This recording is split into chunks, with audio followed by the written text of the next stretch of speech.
Now that we have our needle threaded and our starting knot tied, we're going to try our first stitch, which is the running stitch. So take one of your samples and you're going to fold it in half hot dog style. If you have a square piece, just fold it in half.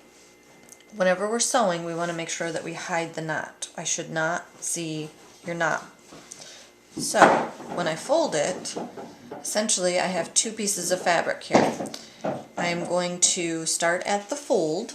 I'm going to stick my needle in between the two pieces of fabric and just come up through the top layer. So you don't see my knot on the front and you don't see my knot on the back because it's hidden in between. Now with the running stitch, I'm going to poke my needle straight through both layers this time, and I'm going to pull it all the way until the knot stops me. Then from underneath, I'm going to poke the needle straight back up, pull it all the way. Then from the top, I'm going to poke it and pull it straight down. From underneath, come straight back up. You want to check both the front and the back and make sure that you don't have any loop-de-loops. Make sure that all the threads are coming through nice and even. Again, from the top, go straight down.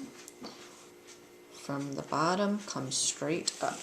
It's straight up and straight down. Kind of looks like a dashed line.